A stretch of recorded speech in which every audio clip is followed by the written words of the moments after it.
So here's an example of our, we've got here that most systems really, you've got a master and 2 remotes. It's really typical, maybe 3 or 4, depending on the road configurations that we're looking at. But we have the ability on a single channel to control up to 8, and we've got 4 channels. So theoretically, we could be controlling 32 remotes, but generally we're looking at 2, 3, 4. But in this case, this is just indicating the master sending out, and what we're doing is we've generated a group ID. So I think it's also being referred to as a multicast, so that when the threshold is met, the master is sending out a command immediately to all of the remotes that it has control of. So so instantaneously, in our old way of doing things, we would turn on each individual remote, but in this case, all of them get the signal immediately and are activated. Then the remotes, one by one, are reporting in their slots. And here, if not common, but if here's an example of one remote not responding, and all the other 8 did. In the next slot, the master will send a specific command to the single site that didn't respond. It responds, and the master reports into the base station. So here's an example of a dual remote. We call them dual remotes. Sometimes we call them a remote master. But this would be a case where you could have a road crossing 2 streams that that either one of them could impact the road and the remotes that you've got associated with that. So early on, we found that it's not really a good idea to have the 2 masters individually control them all, because if that one then goes out of, drops below the threshold, we don't want that one turning all the lights off, because the other one could still be active. So this is just a method for ensuring that here's the master sending commands to the other sites, all of its remotes. And so one thing we do differently here, if there is a remote master, it has half the frame period as the primary master. And that's so that it can hear back from all its remotes and report back to the master prior to the master reporting to the base station. I'm not sure if it's a little theoretical there, but hopefully the point got across. So so then, how many high water detection systems can we fit on a single frequency? So again, I'm talking about these high water detection systems where you've got a master at a low water crossing or any flooding location on a road that, but the numbers are going to vary if you've got a different type of situation like siren activation. But in any case, with we've got some fairly large systems, so we were looking at what how many systems could we fit on a single frequency. So obviously you're looking at the slot width, frame length, and the number of remotes per master. But if we're looking at a typical configuration of a master and 2 remotes per system with a 60-second frame, and we decided with this type of system, we really didn't want to go longer than a 60-second frame in terms of keeping the base station appraised of what is going on in the field.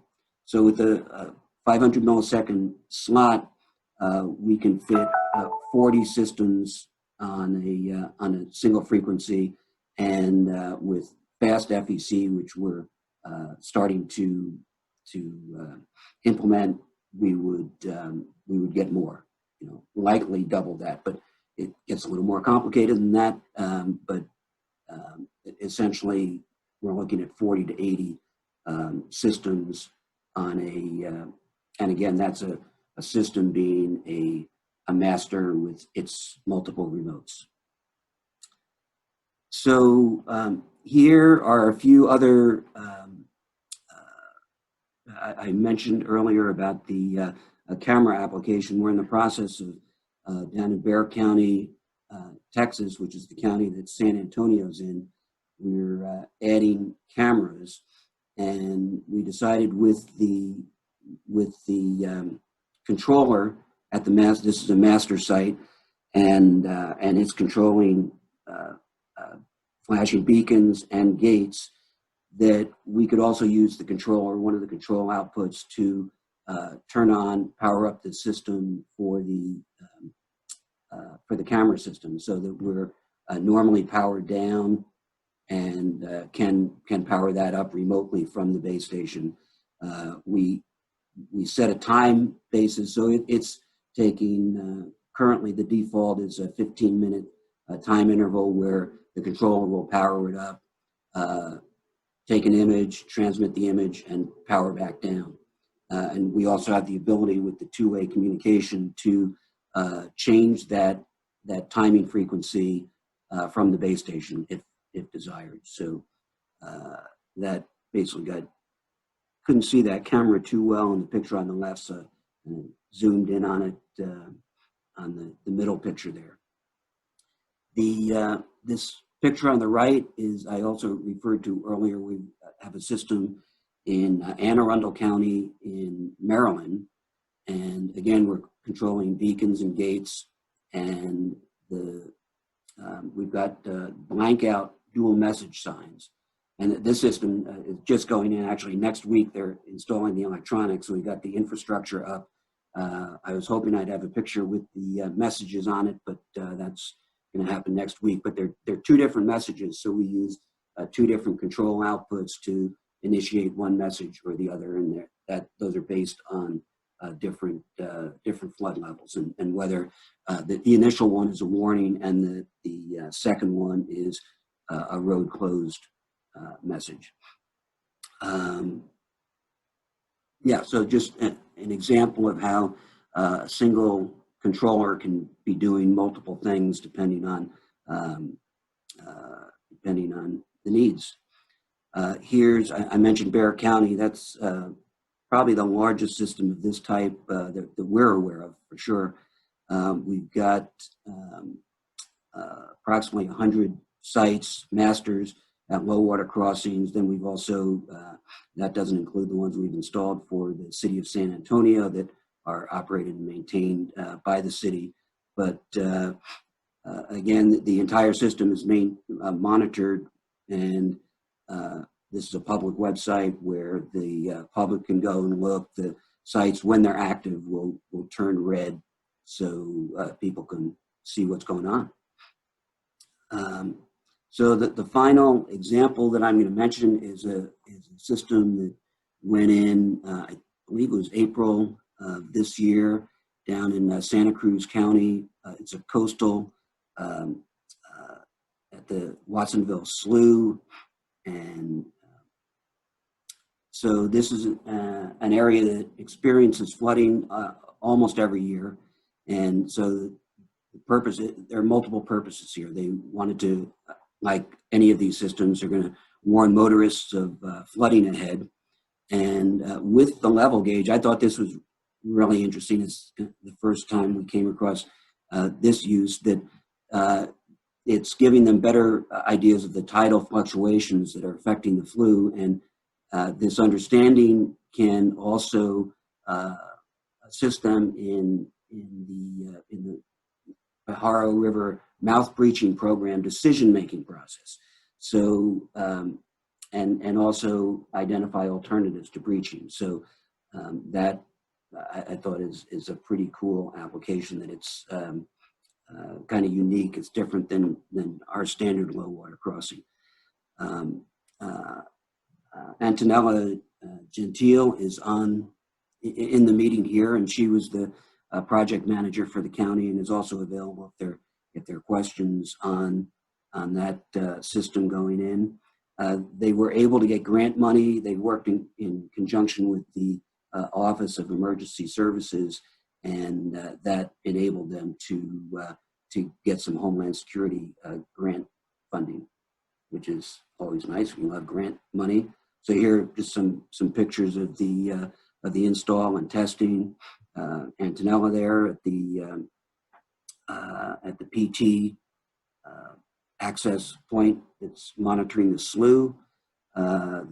The controller in the middle there, and then the guys just setting up and testing that's a remote, obviously, with the beacons and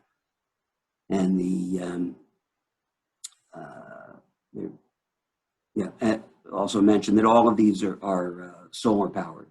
So that is a little bit more solar power required on an Alert 2 site, but not much more. And again, that's going to depend on what all is operating. These blank out signs are much more power consumptive. Also on the I'll actually go back on the come back to that in a minute, but we've got 2 solar panels on these camera sites. We decided that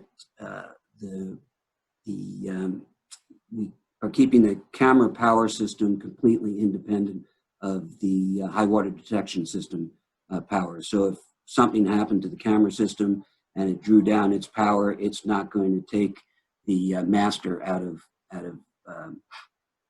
commission. So we just thought it was important to keep that separation. The operation of the signs and gates is of primary importance there. So that is pretty much at the end of my presentation. Let me, I'll see if there are any, get back.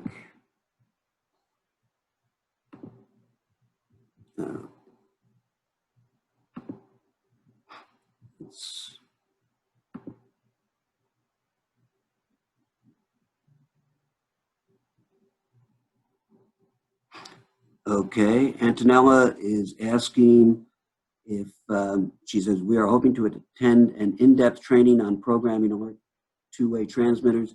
Is there interest among the workshop attendees to share costs of High Sierra providing the training?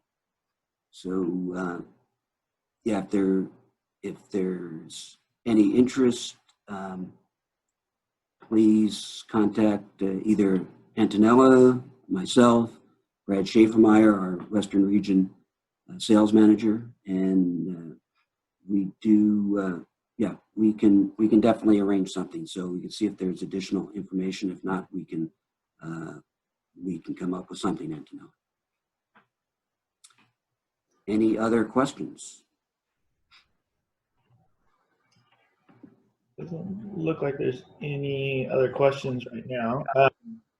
Obviously, this is kind of a hot topic too, so maybe at the National Hydrological Warning Council conference coming up might be a good additional place for a two-way Alert 2 presentation. Yep, sounds good. Okay, thanks, Ron. Thank you very much, Tom. Appreciate it.